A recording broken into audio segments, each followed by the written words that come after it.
Welcome to our first edition of the USF Football Radio Show for 2022, a brand new year.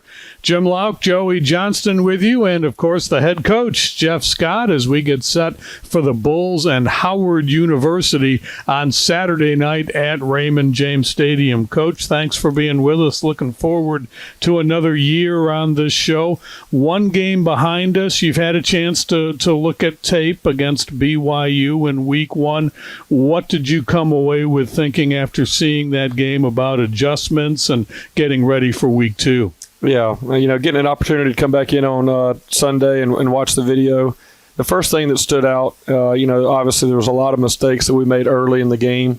And, kind of the message to the team is if you make those kind of mistakes against a good football team, then it can get away from you very quickly. And, I think it was 28-0 before we had snapped the 10th play on offense, and so it really just kind of affected the rest of the game as you now were kind of trying to play in catch-up mode. But, the first thing, obviously, is the things that we need to correct. The good news is many of the mistakes are correctable and things that our guys have been working on this week to really get ready for our second game. And then the second thing is, there were some good plays in there as well and things that we need to continue to build off of as we look forward to moving to the next game.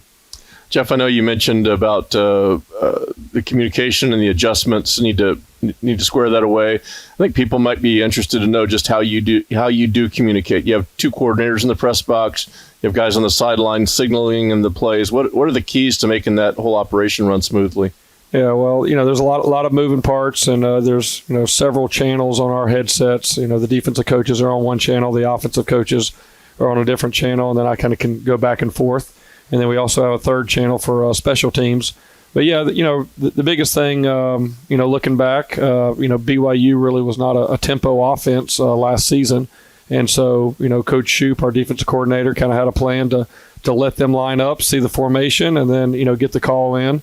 And, we found out very quickly that they are going tempo this year. And, we were, having trouble getting the calls in early enough before they snapped the ball. And really it caused our guys to line up late. And that's where, some of the missed assignments came from. So, there's always things in your first game that are a little bit different, than practice. And that was definitely something this week that, we have worked to get corrected and get the calls in quicker and get the guys lined up so that, they have a chance to go through their pre-snap routine and get their keys and those type of things.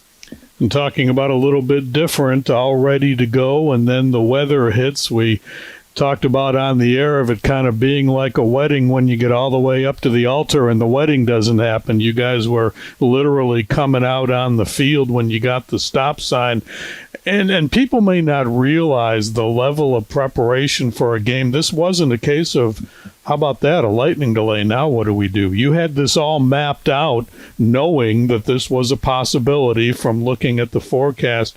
What was your plan in terms of waiting this out, and how close were you able to stick to it?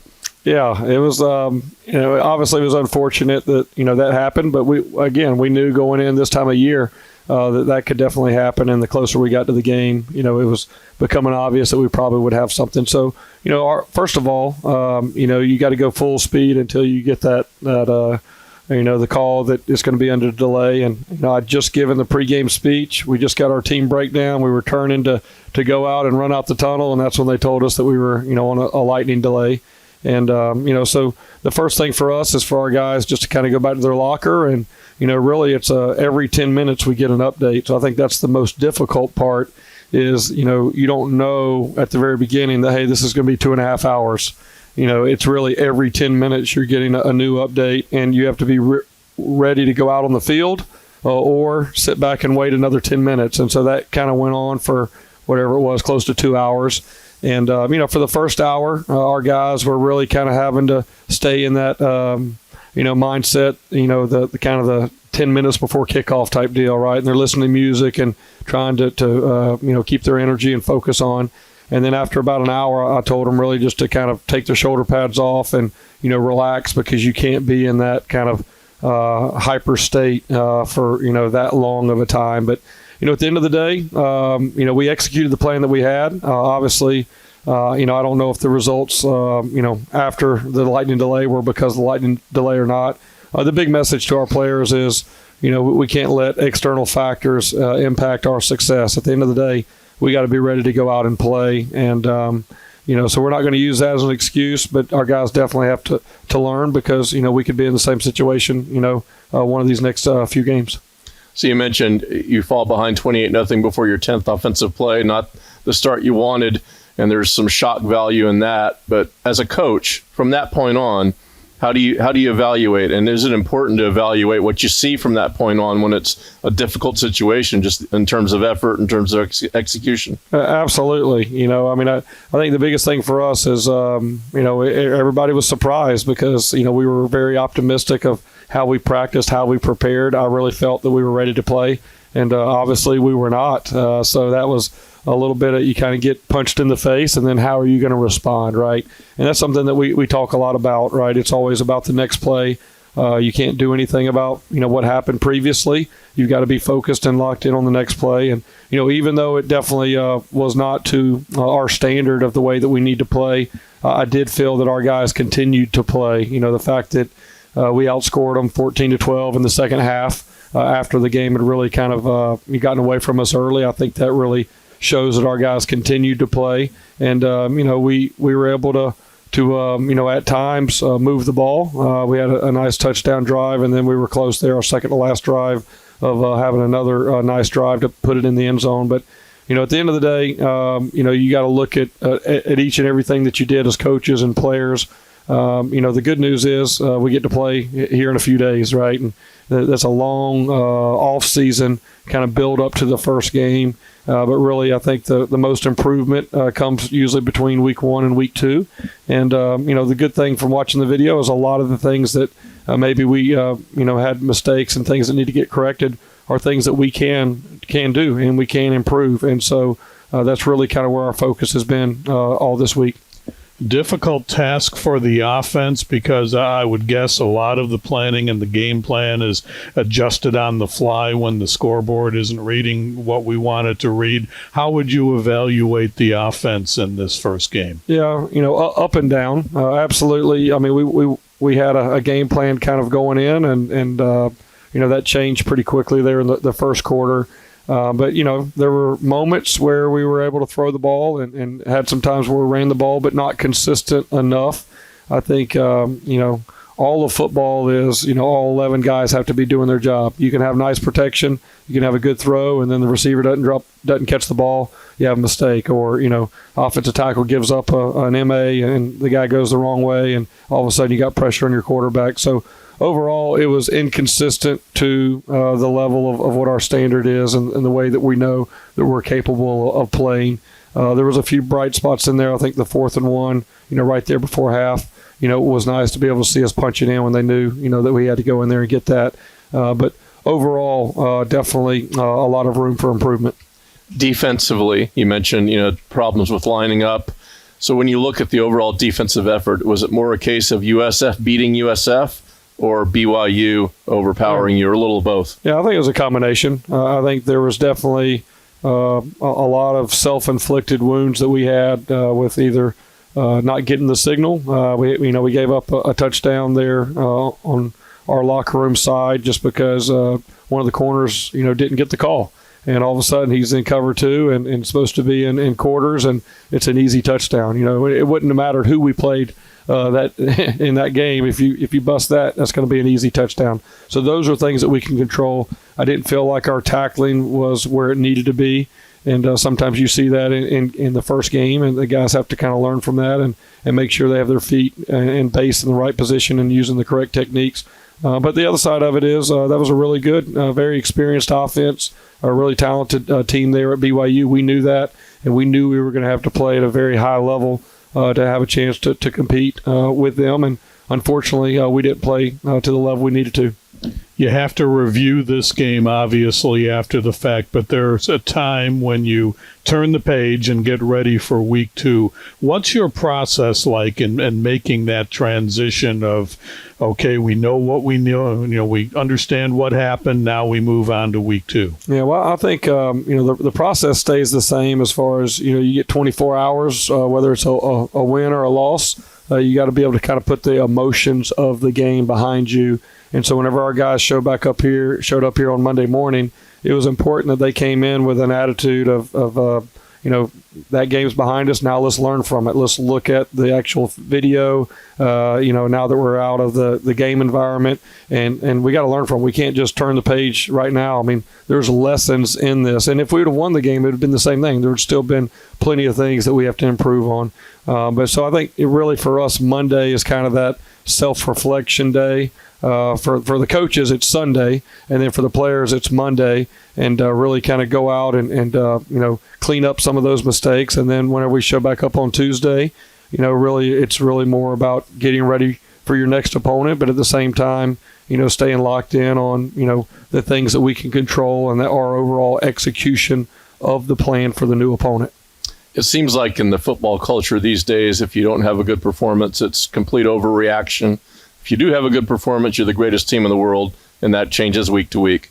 I know as coaches, you have to keep those emotions in check and keep your players in check. How do you compartmentalize when everybody else is in sky is falling mode? Yeah, well, I think the first thing is, you're never going to be able to have sustainable success if you kind of ride the highs and go down and ride the lows. You've got to have you've got to come in and have a process of how you go through things, whether it's a win or a loss. And really, you got to have some perspective. We played one game.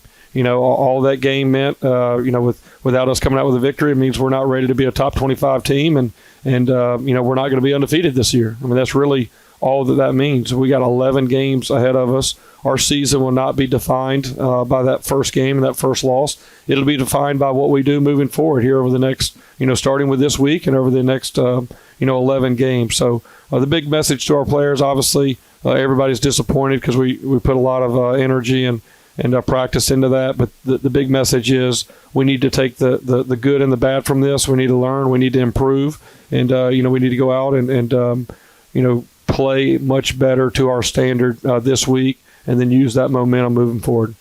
All right, heading to break. When we come back, we'll preview Saturday night's game. First-time opponent coming to town, Bulls and Howard University meeting for the first time ever. We'll continue on the USF Football Radio Network. Back to the USF Football Radio Show next week. We will be back on the road for this show, and we hope you'll come out and join us. It's been a while since we've done a show at World of Beer, but we'll be there next Wednesday night, September 14th, 6 o'clock, doing the show live on Fowler Avenue, right near the USF campus at World of Beer.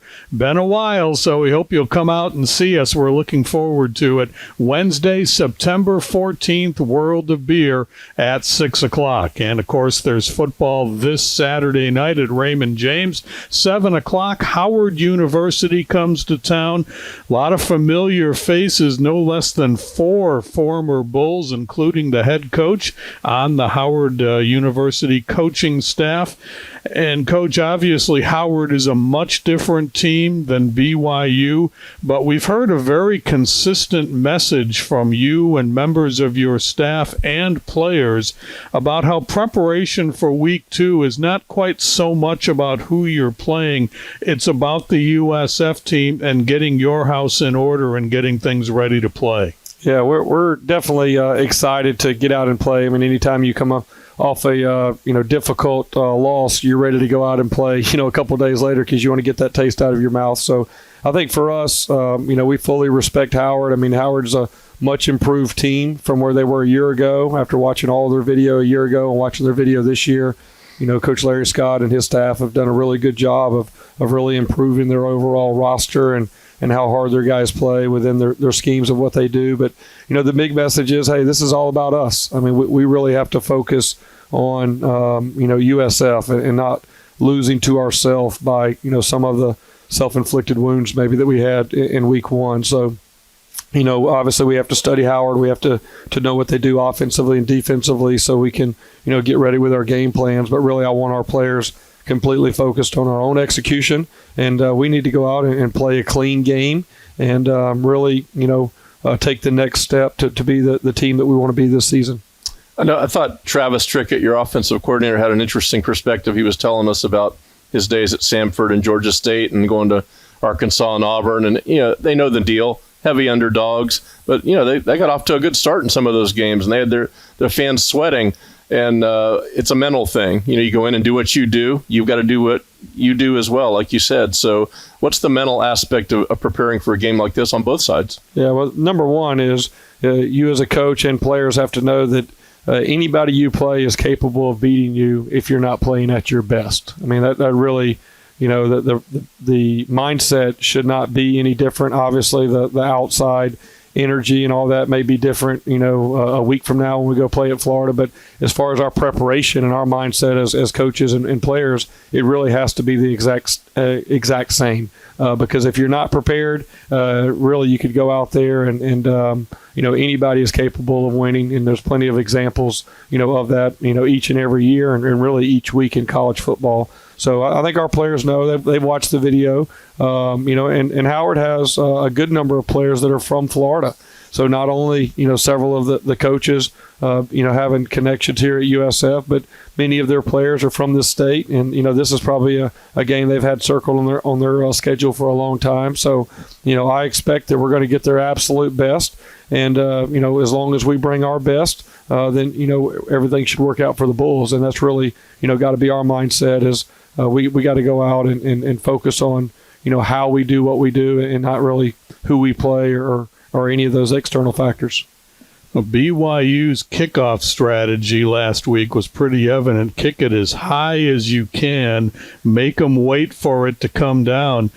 But the Bulls got another one. That's 4 touchdowns in 8 games. I can't believe there's many teams in the nation that can boast that. Brian got 3 last year, and Jimmy gets his in this game on Saturday. That's a remarkable record. Yeah, really, our kickoff return team, does an excellent job. I mean, every time those guys huddle up, I mean, they really believe that they can take it, for a touchdown. And that's where it starts. And then, you also, Coach Daniel DeProd, our special teams coordinator, takes a lot of pride in what we do on our special teams. And that was great. I think the first thing that people are going to do is, kick it away from Batee because of Batee's success last year. And with Jimmy having the opportunity to return one back, I think that's really going to present some problems of, for the teams. Half the teams you play are going to have kickers that maybe can consistently kick it over your head for touchbacks. But the other half of the teams that maybe don't have a kicker that can do that is going to create, some problems and questions. And ultimately, we want to score touchdowns or we want the best field position that we can get. And so that was great to see. Kind of we picked up where we left off there on the kickoff return game. And there was also some other opportunities in there. We get maybe just one block and a few of those. So I think our guys know we can still improve on that special team as well as the others. We alluded to this earlier, but obviously a special aspect of this week's game, Larry Scott is the head coach. And we have Lindsey Lamar, Vernon Hargraves, and Troy Douglas on the staff, all with USF ties. Larry Scott, of course, is a guy who came here when there were no games. There was no practice field. There was no Selman Center. He tells the story about Jim Leavitt, the recruiting visit, and him not knowing where to go. It's an open field, and Jim Leavitt's waving him down. There's literally nothing here. So I know it's got to be interesting for you to go up against a guy like this who has some stories to tell about the history and heritage of this program. And I guess we got into the point now where the program's getting old enough, we're going to see USF graduates coaching in places like that. So how interesting is it for you to oppose Larry Scott and all he has to tell about this program? Yeah, I think it's a great storyline coming into the game. I mean, obviously him being on the first team, part of that first recruiting class, and then to be able to come back, it's not very often that a former player also gets the opportunity to coach at his alma mater. And so to be here, for 7 years from 2005 to 2012. And then, I followed Coach Larry Scott's career really at all the different places that he's been. And he's really done an excellent job. And so I know this is an exciting probably moment for him coming back and playing his alma mater as a head coach at a program where he is building. And, I think it's great. There's multiple former players that are out there coaching at some of the schools. We played, some of the guys last year as well. So I think that's great. And I think it's, just part of a young program that really, is continuing to blossom and to see former players and former coaches go on to other places and have success, and then to have an opportunity maybe to come back and compete against us. I think it's really unique, and definitely there's no doubt we're going to be getting their absolute best this week. One of the things that really made me smile Saturday night was after 2.5 hours, and it's miserable out there. It's hot. It's raining. It's unpleasant. The student section looked exactly the same 2.5 hours later through all that. You sent your guys out there. I mean, what did it mean to you? I'm assuming there was a time when you came out and you saw that and said, holy cow. No, it was incredible. I mean, I'd been in the locker room really for about 2 hours and really just trying to work through our processes and find out when we were going to be able to get back on the field. And so whenever it was getting close, I actually walked out to the tunnel, to the field, to kind of see the field conditions because I knew it rained a little bit.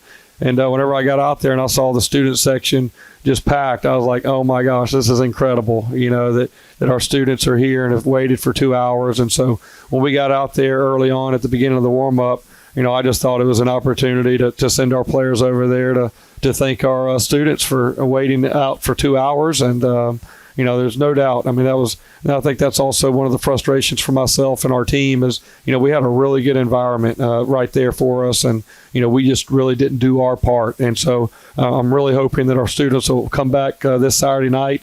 It's going to be fun having a night game right there in Ray J. And, I think there's no doubt we have an opportunity to have a great home atmosphere this season in Ray J.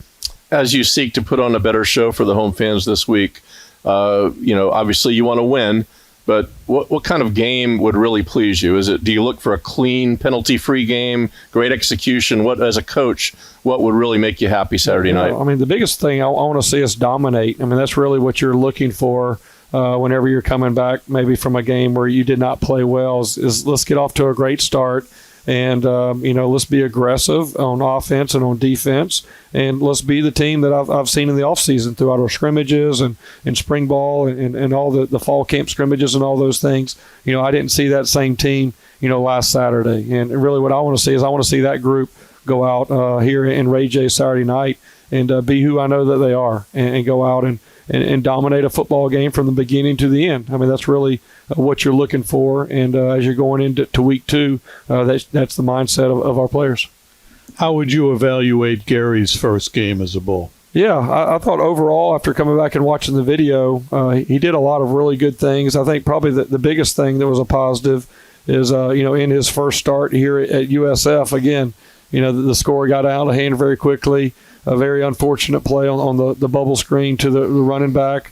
I mean, that was 100% on the receivers. There's no read to that. It's an automatic throw every time because we have 3 blockers out there to block the guys. And unfortunately, there was a miscommunication there at receiver that can't happen. And so pick 6 going the other way, and all of a sudden now here you are early in the first quarter and you're down.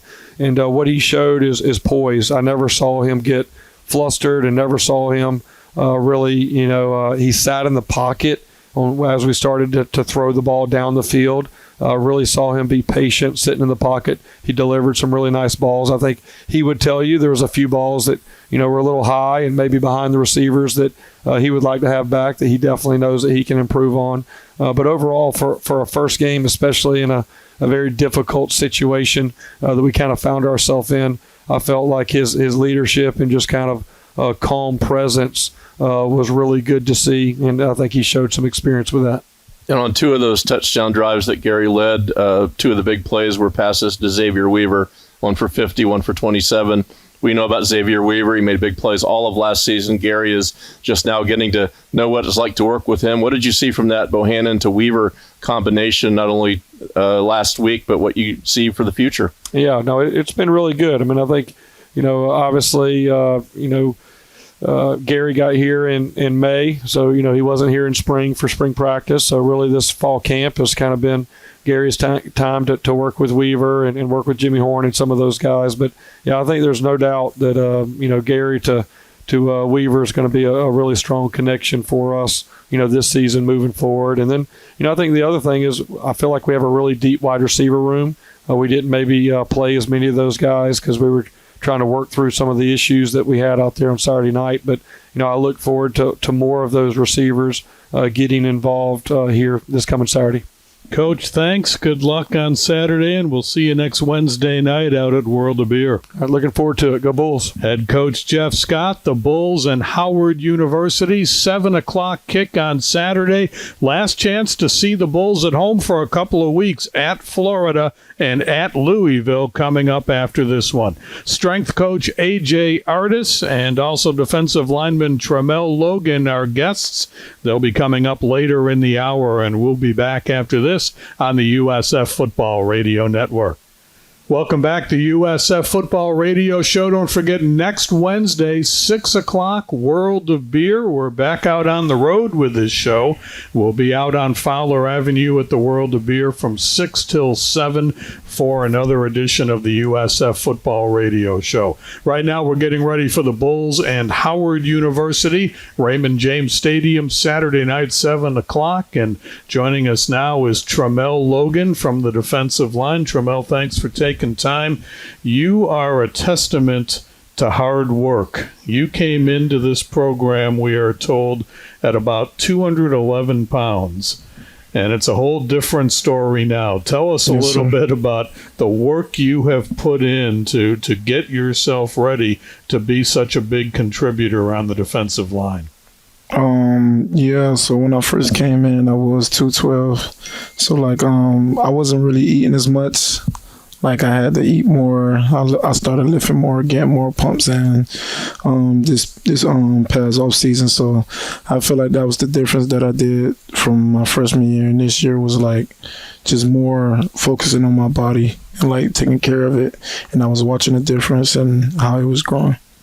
Tramel, last year and this year have already been hugely different. Obviously, you're going to be much more of a factor on the team. So when Bob Shoop came in as the new defensive coordinator and you were in spring ball, did you consciously decide, hey, I'm gonna up my game? Where did the turning point happen to kind of make you somebody that was like, hey, this guy's going to start for us?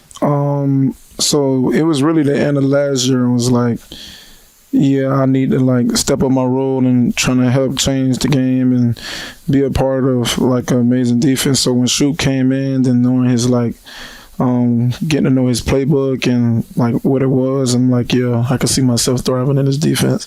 So it was definitely I really need to pick it up now. It's time to go. And you have some consistency now in the strength and conditioning department because Coach Artis now in his second year. How has he affected you? He been helping out a lot. Actually, he was because my freshman year, I thought I could just lift, and it's not about that. It's letting your body grow, getting time to rest. And he was showing me that the importance of stretching before practice and before workouts and stuff like that. So he really been helping me out. So Tramel, you were from Miami, Booker T, Washington, and all the good football teams in Tampa know all about Booker T, playoff opponent for Plant Norwood many, many years. We know Booker T, how good the program is. What kind of foundation did playing at that school give you, and how did you decide you wanted to come play for USF? Booker T helped me with my work ethic, actually, because like you say, I was playing next to a lot of good guys, 4-star, 5-star players, and it was that helped motivate my drive on wanting me to become better with them. And then it just from the workout standpoint, it prepared me mentally for here when I got here, so they're able to push and stuff like that. So I think that's where that foundation started. So yeah. So game one is a tough one.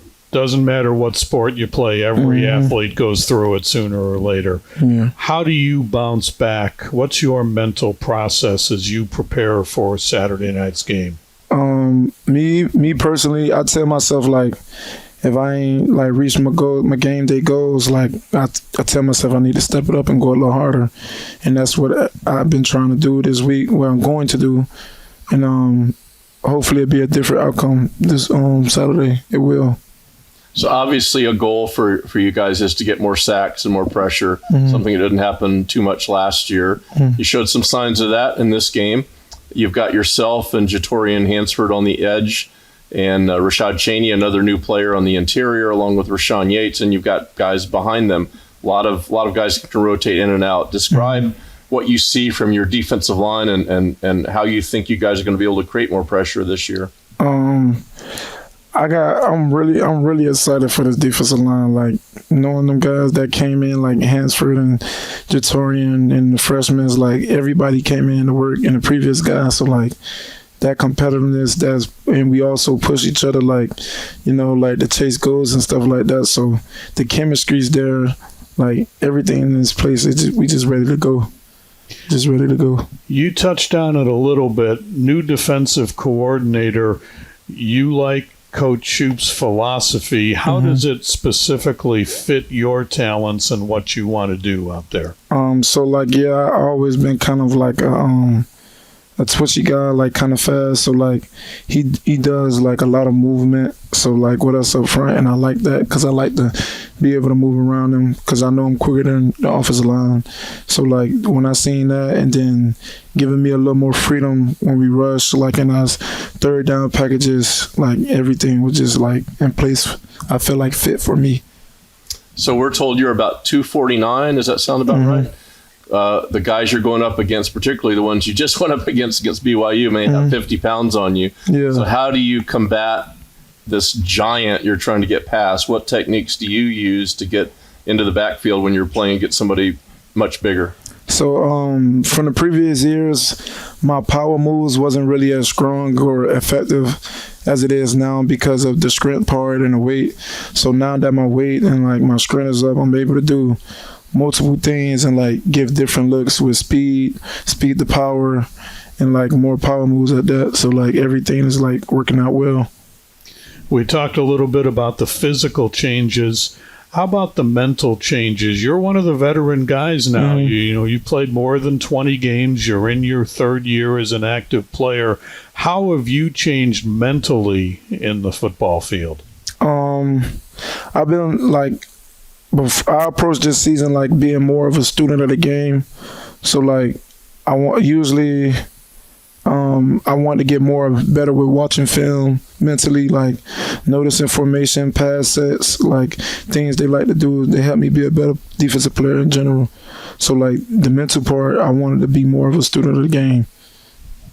So you're playing Howard this week. You're a heavy favorite. Everybody knows that, but everybody we've talked to, whether it's a coach or a player, insists you can't take them lightly. You have to be on your game. It's about what we do. We can't be distracted by that.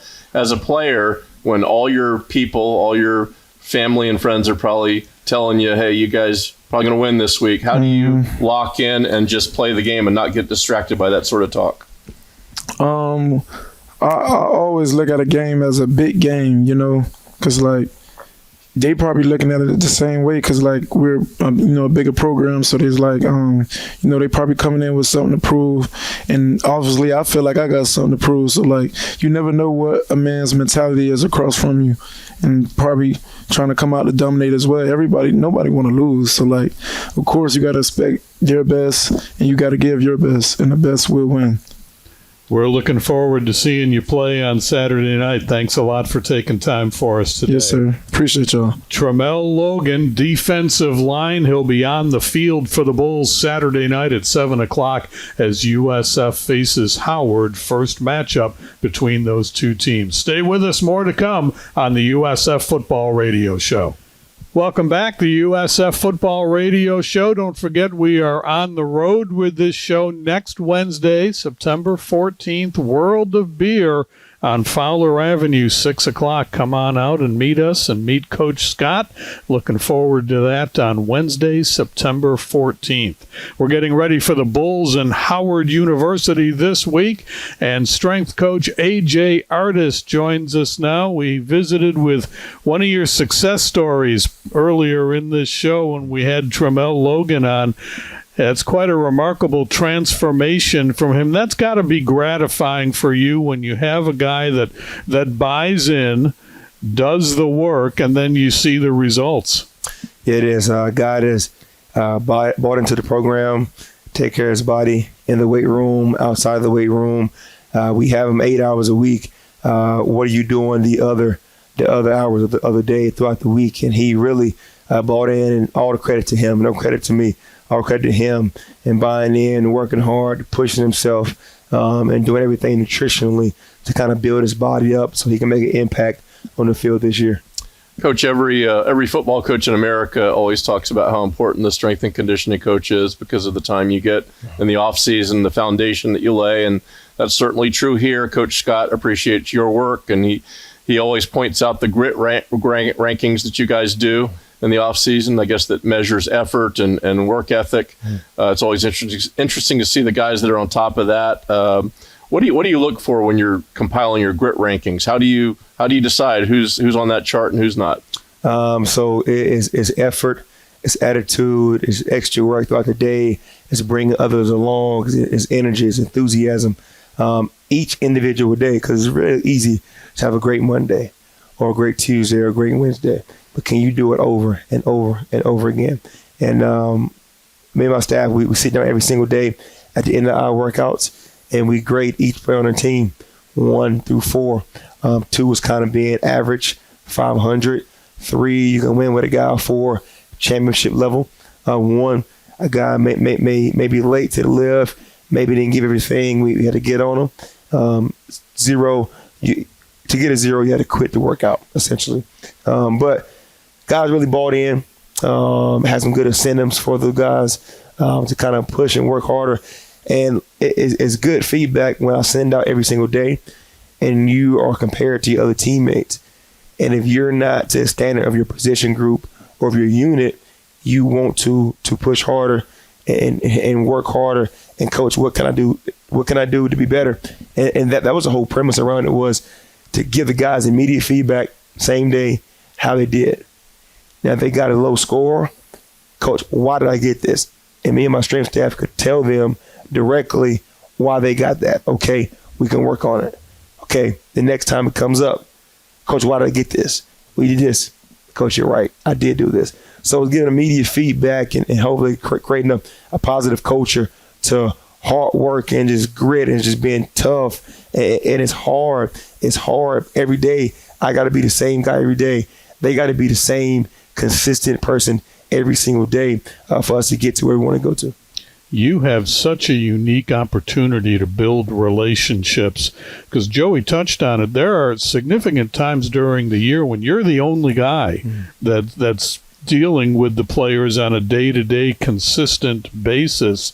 That's kind of special for a strength coach to be able to have that opportunity that a lot of the other coaches don't have. Yeah, so 120 guys we have on the team. In my opinion, I can connect with every single one of them, interacted with every single one of them, and that's very unique, a unique sense, because many coaches don't get to interact with every single player, right? And we, in the summertime, is really when we kind of hear dog days by ourselves. That's when I feel like our bond is created and it's connected. I feel like all 120 guys will kind of do anything for me and my staff. I feel like if I called them at midnight, they would come pick me up if I needed them to. Right, but the same goes for them. If they need me any time of the day, they get to a situation, I want the kids to feel comfortable to call me, because we built that bond, and we're out there, we're sweating, we're bleeding, we're doing everything together, and I want to create that pact so when we get into these tough games, that they can lean on us, or we can lean on them, or we can maybe say something that may spark or get them to go an extra step, something further. So it's very unique. Over summertime, I had all 120 guys in my house at different times of the summer. Just connecting with the guys, because within that hour 30 workout, it's business. It's straight business. I'm going to push you. As soon as we're done, it's how can we help you? How can we get you better? What do you need from us? Right? We're always kind of self-evaluating in our staff to see how can we get better as a strength staff each and every month, each and every day. How can we keep pushing it forward? We're visiting with AJ Artis, USF's football strength and conditioning coach. AJ, there's so many ups and downs during a football season. You have maybe guys going ahead and winning a position. You have guys making big plays all over the field, ebbs and flows, ups and downs. when you see these guys rising to the occasion, I mean, do you flash back to January and February and say, I knew that guy was going to come through. I saw it coming back then. You just have a different angle on maybe some guys are surprised that somebody emerges, but you kind of saw this coming for months. And you kind of see it. You kind of see a guy, you kind of see his mental change a little bit. Guys get more focused as they maybe take a leap from a sophomore to a junior, or from a freshman to a sophomore. You see the kind of work ethic and the time and the dedication and the focus that they're putting in the work. And then the work shows end of July, August, September, October, November. That's when the work really shows. And you've seen it from a gradual process of building. But some, from the outside, they only see it kind of on game days. But behind the scenes, you see what the guy puts into his craft on a daily basis. Coach, thank you. Have a great night Saturday against Howard. We appreciate the time. Yes, sir. Thank you so much for having me. Bulls strength and conditioning coach A.J. Artis. Bulls and Howard on Saturday. Joey and I back to wrap it up after this on the USF Football Radio Network. Welcome back. We're getting set for week 2 when the Bulls take on Howard Saturday night, 7 o'clock, Raymond James Stadium. Joey, once upon a time, FBS versus FCS. You didn't even have to think about it. You knew who was going to win and what was going to happen. And last few years, you see those FCS teams kind of jumping up and biting some teams unexpectedly. So the Bulls have to be careful on Saturday. This Howard team certainly has some capabilities. Yeah, no question that the upsets are coming more fast and furious over the last few years. Like all the coaches and players that we've talked to this week, keep reminding us we've got to stay focused, do what we do, and not get too confident because, like Coach Scott said, you can play anybody that can beat you, so you've got to play your game. And I think it's important not only for USF to win the game, but to play well and to play a clean, crisp game. I know that's what Coach Scott is looking for, and I know that's what the fans would love to see, for the Bulls to go out there and not only win the game, but look good in doing it. And I guess we need to watch a little bit for some procedural things around the sideline in terms of plays getting in and just a comfort level with running the game operations with this very new staff. Yeah, and I guess, maybe some of it was to be expected. You've got 2 new coordinators, you've got a lot of new players, and you've got a weather situation thrown in the middle of it last week. So I don't know that we're going to have anything quite like that the rest of the season. So you're right. The signals need to come in. They need to be done on time, and you need to keep your timeouts and use them at the right time. So all of that plays a part too, not just execution of plays, but all the stuff from the sidelines. Just a smooth, crisp game is what USF needs. Thanks for being with us. We'll see you at the stadium Saturday night. And don't forget this show next week live at World of Beer, Wednesday, September 14th, 6 o'clock. We'll see you then on the USF Football Radio Network.